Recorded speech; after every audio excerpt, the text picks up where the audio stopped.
আমি বাংলাদেশ জাতীয় মুফাসসির পরিষদের নাটোর জেলা সভাপতি।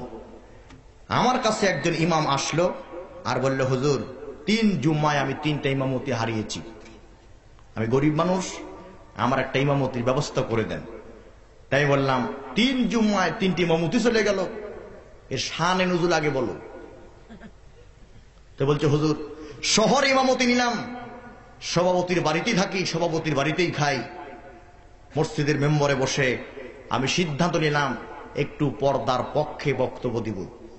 আমি কোরআন থেকে আয়াত তেলাওয়াত করলাম, ওয়াকরনা ফি বুয়ুতিকুন্না ওয়ালা তাবাররাজনা তাবাররুজাল জাহিলিয়াতিল উলা। আয়াত তেলাওয়াত করলাম।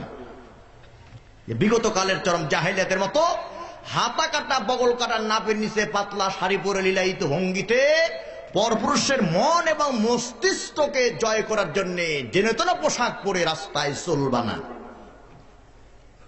আজকে যে যত শিক্ষিত সে তত উলঙ্গ। যদি বলি ভাই ওর সোসাইটিটা কি, বলে হাই ফাই, ঠিক কিনা বলে? একেবারে নুরানি কায়দায়, হুজুররাও নুরানি কায়দায় বলতেছে হাই ফাই, একেবারে মাখরা সহ কথা বলেন, ঠিক কিনা? ওদের বিরুদ্ধে কথা বলার শক্তি এখন অনেক হুজুরদের নাই। কিছু ইমাম আছে নিরপেক্ষ, মসজিদের মেম্বরে বসে এমন ভাবে কথা বলে যাতে আমি মরে গেলেও ইমামতি আমার ছেলে পায়। মনে হয় কমিটির কাছ থেকে মসজিদ লিজ নিয়েছে, লিজ। জাতিরে ক্রান্তি লগ্নে আলেম ওলামা হক কথা যদি না বলে ওর পেছনে ইক্তেদা করা জায়েজ হবে না। ইক্তেদা করলে নামাজ 100% সহি হবে না। আলেম ওলামাকে কোরআনের পক্ষেই কথা বলতে হবে। মনে রাখতে হবে, একজন পয়গম্বরের খবর আরেকজন পয়গম্বরের কাছে যেমন ছিল, একজন নবীর খবর আরেকজন নবীর কাছে যেমন ছিল, একজন আলেমের খবর আরেকজন আলেমকে রাখতেই হবে। হুজুর আমি যখন এই আয়াতটা পড়লাম, নামাজ শেষে সভাপতির সাথে বাড়ি যাচ্ছি, দেখলাম সভাপতি আমাকে অনেক পেছনে রেখে বাড়ি পর্যন্ত চলে গেল। আমি মনে মনে ভাবলাম ঘটনা কি, একসাথে যাব, পাশে বসবো, একসাথে খাওয়া দাওয়া করবো, সভাপতি কথাই বলে না, মন খারাপ। আমি বললাম, ভাইজান কি হয়েছে? বলে, হুজুর আমি সভাপতি, আমি ইমামতি দিলাম, আমার বাড়িতে থাকবে, আমার বাড়িতে খাইবে, আর আমার স্ত্রী এনজিওতে চাকরি করে, এগুলি তাকায় তাকায় দেখো, আর মসজিদে গিয়ে মুসল্লিদের বলো।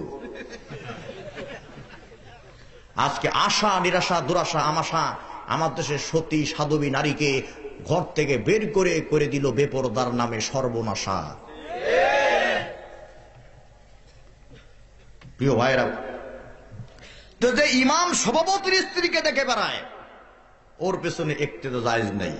সভাপতি ফতোয়া দিয়ে দিল, ইমামতি প্রথম জুম্মায় একটা চলে গেল। কিন্তু সভাপতির স্ত্রী যে পর্দা করে না, ওর যে পর্দা করা লাগবে এইটা নিয়ে সভাপতি একটা বারো ভাবে না। বাংলাদেশে যেমন জর্দার অবস্থা, তেমনি নারীর পর্দার অবস্থা। বলবেন কি করে? জর্দা আছে হাকিমপুরি, জর্দা আছে মানিকপুরি, জর্দা আছে সোহাগপুরি, জর্দা আছে শাহজাদি।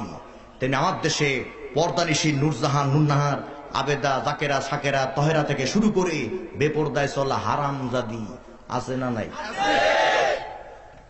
হুজুর ইমামতি গেল, আমি টেনশন ফিল করলাম, আর মনে মনে ভাবলাম শহরে ইমামতি নিব না, উপশহরে নিব,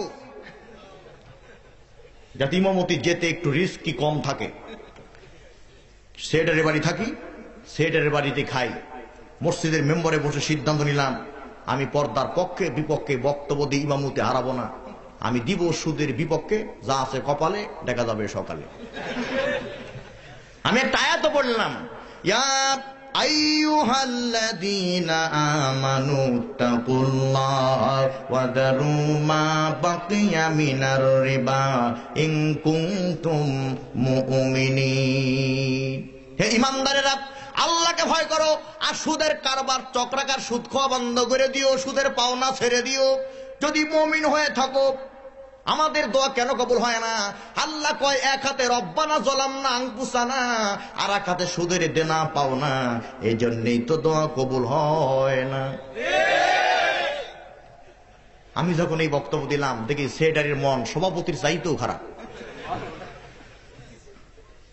মনে মনে তখনই ভাবলাম ইমামতি বোধ আমার এটাও গেল। বাড়ি পর্যন্ত গেলাম, বললাম ভাইজান আপনারও কি মন খারাপ নাকি? বলছে হুজুর আমি করি সুদের কারবার, এত লোককে বলার কি দরকার? তো লোকেরা যেহেতু জেনেই গেছে, সুতরাং তোমার ইমামতি রেখে আমার লাভটা কি হবে? ইমামতি নাই। হুজুর চলে গেল। আমি সিদ্ধান্ত নিলাম মাসের তৃতীয় জুম্মা আমি শহরে উপশহরে ইমামতি করব না। আমি যাব নাটোরের দুই বিলের মাঝখানে, একটা হালতি বিল আর একটা চলন বিল, যেখানে ইমামতি করতে গেলে কেউ যেন ভুল না ধরে, লোকমাও না দেয়। চলে গেলাম, ইমামতি পেলাম। ক্যাশের বাড়ি থাকি, ক্যাশের বাড়িতেই খাই। আমি সিদ্ধান্ত নিলাম বলা যায় না যদি কোনো আবার দেওয়ানি থাকে, আমি আজকে বক্তব্যই দিব না, ইমামতি হারাবো না।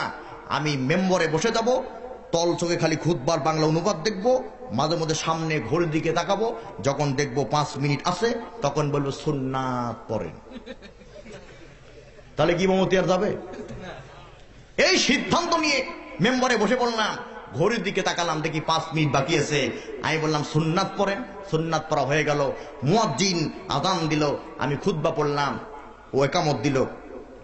আমি সূরা ফাতিহা পড়লাম, সূরা ফাতিহার পরে ওই সূরা ইয়াসিন তেলাওয়াত করলাম, ইয়াসিন ওয়াল কুরআনিল হাকীম। আমি মনে করলাম বোধহয় ইমামতিটা এবার টিকে গেল, কিন্তু ক্যাশিয়ার বলছে ইমাম সাহেব আমার বাড়ি থাকবে, আমার বাড়ি খাইবে, ইমামতি আমি দিলাম। এই সভাপতি উনার নাম হলো ইয়াসিন, উনার বাপ মরে গেছে, নাম হলো হাকিম। প্রথম দিনেই বাপ বেটা দুইজনের নামেই সূরা পড়লে আগামী জুমায় যদি আমার নামে কোনো সূরা না পড়া, ইমামতি নাই। ইমাম সাহেব জানে যে কোরআন শরীফে ক্যাশিয়ার নামে সূরা নাই, আছে কি? বলে হুজুর পেটের দায়ে আর ইমামতি টেকাবার জন্য খালি বাড়ি গিয়ে কোরআন খুলতেছি, কোরআনে খুঁজতেছি যদি ক্যাশিয়ারের নাম থাকে, তো নাই আমি জানি, তো পেলাম না। তখন আমি দোয়া করলাম আল্লাহ আজকে মানে সামনে যে জুমা হবে এই নামাজে যেন ক্যাশিয়ার না যায়। আগের জুমায় অথবা প্রত্যেকটা জুমা মসজিদে ইমাম সাহেব বক্তব্য দেয়, ইদা নুদিয়া লিসসালাতি মিন ইয়াউমিল জুমআ ফাসআউ ইলা যিকরিল্লাহ ওয়া যারুল বাইআ যালিকুম খায়রুল লাকুম ইন কুনতুম তা'লামুন। আযান হয়ে গেলে ক্রয় বিক্রয়, ব্যবসা বাণিজ্য, লেনদেন, চাকরি, রাজনীতি সব বাদ দিয়ে মুয়াজ্জিন আযানের যথার্থ জবাব দেওয়ার জন্য মসজিদে গিয়ে মস্তককে অবনত করতে হবে। এটা তোমাদের জন্য খুবই কল্যাণ যদি তোমরা বুঝে থাকো। একটা ডে লেবারের প্রত্যেক দিন আয় হলো 500 টাকা। একটা ডে লেবার যে মাঠে কাজ করে, শ্রমিক, মাঠে কাজ করে কৃষক অথবা শ্রমিক, সে প্রত্যেকদিন মজুরি পায় কমপক্ষে 500 টাকা। আর শীতের মধ্যে অজু করে ঘড়ি ধরে যে মুয়াজ্জিন 5 ওয়াক্ত আযান দেয়, যদি 500 টাকা করে ধরি তাহলে মাসে 15,000 টাকা বেতন হওয়ার কথা। সিলেট তো দূরের কথা, বাংলাদেশের কোন মুয়াজ্জিনের বেতন আজও পর্যন্ত 15,000 টাকা হয় নাই। এই জন্য হাদি সাহেব হলো বিআই, ওনার বাড়িতে নতুন বিআই গেছে বেড়াতে। তো নামাজ ইজ এ গ্রেট ইবাদত, নামাজ হলো মহান ইবাদত। মুয়াজ্জিন ফজরের আযান দিচ্ছে, হাইয়া আলাস সালাহ, কাম টু দ্য প্রেয়ার, হাইয়া আলাল ফালাহ, কাম টু দ্য সাকসেস। এখন নতুন বিআই মনে মনে ভাবতেছে হাজি সাহেব হলো আমার বিআই, আর আমি যদি এখন ফজরের নামাজ না পড়ি তো হাজি সাহেব মাইন্ড করতে পারে। তো যাচ্ছে মসজিদের দিকে, গিয়ে দেখে মসজিদের বাইরে দরজায় তালা, আযান হচ্ছে জোরে সোরে। তো আযানটা হয় কিভাবে এটা জানার জন্য জানালা দিয়ে উঁকি মেরে দেখে মুয়াজ্জিন মাইকের তার জানলা দিয়ে টেনে নিজের হুজার মধ্যে নিয়ে শুয়ে থেকেই বলতেছে আল্লাহু আকবার। আযানের পরে ভেতরের দরজা খুলে তারপরে চাবি দিয়ে তালা খুলে ফেলেছে। হাজী সাহেবের বিয়ে বলতেছে, মুয়াজ্জিন তোমার ভুল না আমার ভুল। আমাদের এলাকায় মুয়াজ্জিন মসজিদের ভেতরে দাঁড়ায় দাঁড়ায় আযান দেয়, আর তুমি মাইকের তার জানালা দিয়ে হুজরার মধ্যে নিয়ে শয়ন অবস্থায় আল্লাহু আকবার ঘটনা কি? বলে হাদি সাহেবের বিয়াই, মনে কিছু করবেন না, প্রচন্ড শীত, একটা মুসল্লি আসে না, আমিও উঠি না।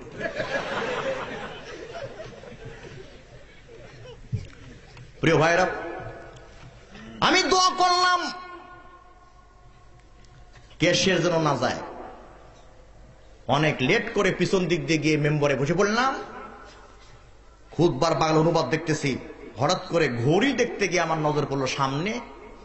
আমার কাছে মনে হলো যে ক্যাশিয়ার বিয়ের সময় যে পাঞ্জাবিটা গায়ে দিয়েছিল, ওই পাঞ্জাবিটা বাক্সে তোলা ছিল। আজকে উনার নামে সূরা পড়া হবে বিধায় ওই পাঞ্জাবিটা পরেই সামনে বসে আছে। আমি তো বেকায়দায় পড়ে গেলাম। যাই হোক, খুতবা পড়লাম, একামত হলো। নামাজ পড়াতে গিয়ে কোন রকম সূরা ফাতিহা শেষ করেছি, সাথে সাথে সিগন্যাল মিস কল দিয়ে দিল। এর তাফসীর হলো, হুজুর ওই যে গত জুমায় বলেছিলাম আমার নামে সূরা পড়ার কথা মনে আছে কি? ইমাম সাহেব চিন্তা করলো, যে জবর যা, যে জাতের যা, মুসল্লিও যেমন আমার সূরা হবে তেমন।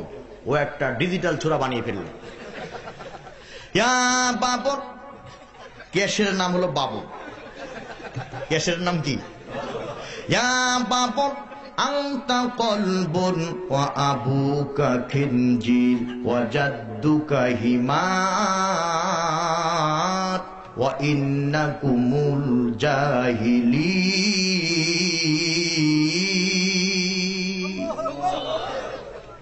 আল্লাহু আকবার বলতেছেন নাকি কোরআনের আয়াত? ডিজিটাল সূরা বানানো ইমামতি বাঁচাবার জন্য। একটা মুসল্লি আমিন বলে না, সব মুসল্লি একসাথে আমিন বললে যেমন আওয়াজ হতো, ক্যাশিয়ার বাবর শুনেই তার সাথে জোরে আওয়াজ দিচ্ছে আমিন। আমিন মানে আল্লাহ কবুল করো। কি করো? কবুল করো। কিন্তু কি কবুল করবে? ইয়া বাবর, হে বাবর, আনতা কলবুন, তুই কুকুর, ও আবুকা খিনজির, তোর বাবা হলো শুকর, ওয়া জাদ্দুকা হিমার, তোর দাদা হলো গাধা, ওয়া ইন্নাকুমুল জাহিলিন, তোর 14 গোষ্ঠী হলো মূর্খের বাচ্চা। ইমামকে যদি মারো অ্যাঙ্গেলে, ইমাম মারবে ডাইরেক্ট নামাজের প্যান্ডেলে। কি হবে বেঁচে থেকে? বলেন কি হবে বেঁচে থেকে? অতটা বিদ্যা শিখে পারা যদি সত্য কথা উচ্চ স্বরে না বলিতে। চাকরির ভয় করো যদি, ছেড়ে দাও ওই না গদি। চাকরির ভয় করো যদি, ছেড়ে দাও ওই না গদি। কি হবে ধোকা দিয়ে আল্লাহকে? কি হবে ধোকা দিয়ে আল্লাহকে? কি হবে বেঁচে থেকে? বলেন না কি হবে বেঁচে থেকে? অতটা বিদ্যা শিখে যদি না করতে পারি শোষণ মুক্ত বাংলাদেশটাকে। কি হবে লেখালেখি কলমবাজির এই মহড়া, সমাজের আসল চিত্র যদি না যায় তুলে ধরা। কি হবে লেখালেখি কলমবাজির এই মহড়া, সমাজের আসল চিত্র যদি না যায় তুলে ধরা। যদি ওই ঘুষের বলে কলমটা উল্টা চলে, যদি ওই ঘুষের বলে কলমটা উল্টা চলে, এভাবে যায় কি রুখা দুর্নীতিকে? এভাবে যায় কি রুখা দুর্নীতিকে? কি হবে বেঁচে থেকে?